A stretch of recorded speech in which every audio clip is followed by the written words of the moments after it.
of A Place Further Than the Universe. I've already got really high expectations for the show, partly because the characters in it come off as unique, not just individually, but also in relation to each other.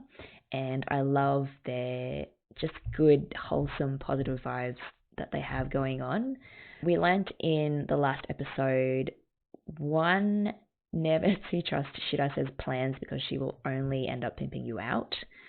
And 2, each of the girls' motivations for making it to Antarctica, I think, reflects like some very deep human desires. Like in Shirase's case, it's fairly straightforward. She just wants to find out what exactly happened to her mum 3 years ago. With Kimari, it's all about overcoming her crippling fear of taking risks, because like that's what life is all about, right? Nothing is ever guaranteed, and if you never step out and take a risk, you'll never really get the most out of what life has to offer you. And finally, Miyake, who we met, she is really interesting to me because externally it seems like she's already sort of biting as much life off as she can chew, if you can say that. Like, she's very bubbly, but I wonder if there isn't something deeper or some fear that we haven't tussled out yet that's driving her to strive so hard to stand out from the crowd. So those are all my thoughts so far, and let's get right into the episode in 3, 2, 1, go. She looks like a melancholy type of character. Oh. Yep, that's melancholy. This opening just makes me feel all nice and gooey inside. Just makes me want to go out and travel.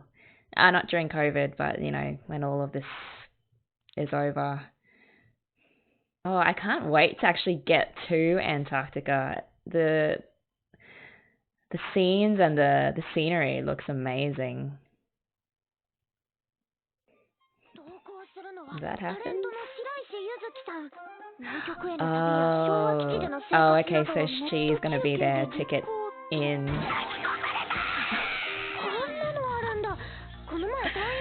Whoa, she is super, like... Whoa. See, now she's so, like, gung-ho. Just those two sides of her, man. I love it. Yeah, see? Yeah, me too. Cries.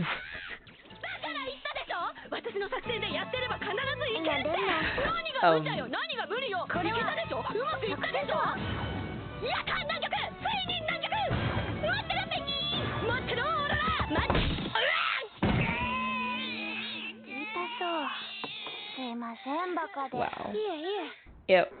Big idiot vibes, but big, adorable idiot vibes.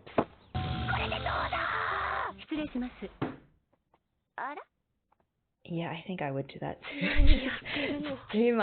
too much chaotic energy in the room.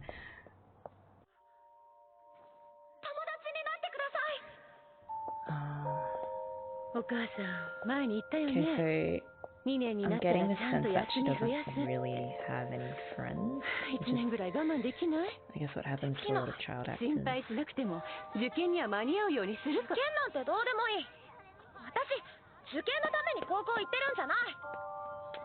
Yes, maybe that's why she doesn't want to go, because she just wants to live a normal life. She doesn't want to be, you know, doing social media for some high-profile Antarctic expedition.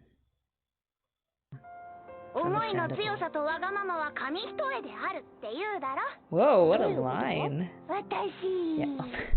Okay, so that's her thing.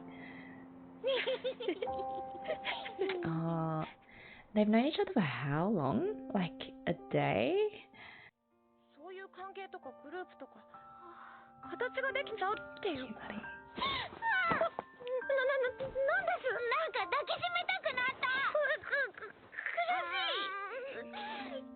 she's probably never been hugged like that ever either.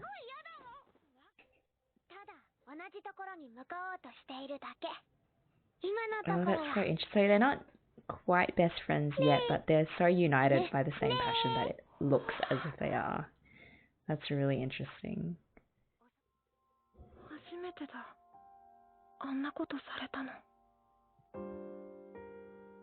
The hug. That's the thing that makes her go.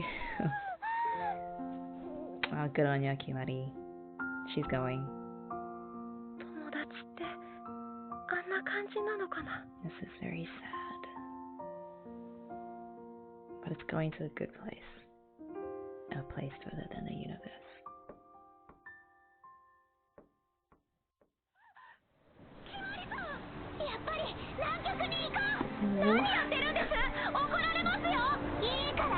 Oh, they are crazy.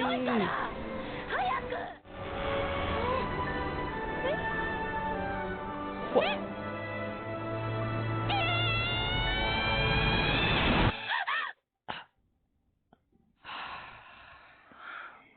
Guys, this show. Look, those girls are crazy enough to have actually done that, so. Hey. Happy guitar riff. What did we do?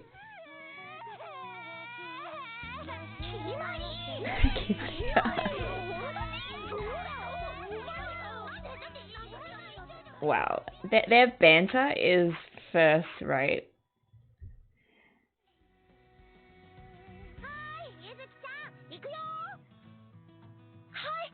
She's smiling now.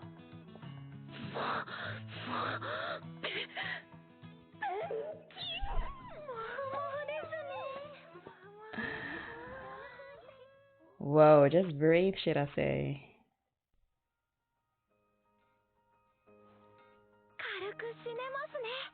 Oh, but said in like a looking forward to actually living my life kind of way.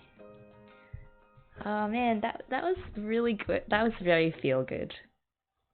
Okay, so we finally met the fourth and final girl, Yuzuki. Her evolution from a depressed, friendless, like just had given up on life kind of person to the end where the other three girls successfully convinced her to come to Antarctica with them, but also while not making it feel like they were using her just as a tool to get there. That whole evolution was paced so well, I felt. Like within one short episode, we got a really good insight into Yuzuki's internal struggle with child stardom and her specific fear of always being alone and never having any genuine friends who actually like her for who she is and not what she is. And I love that it was that hug from Kimari which just encompassed everything really that these girls are. So they're passionate, they're kind, they care for people and each other, even though it seems like they barely really know each other. And to me, that's just like a real celebration of human decency, and I find that super refreshing. So I haven't watched many animes. Well, this is like probably my fourth one that I'm watching.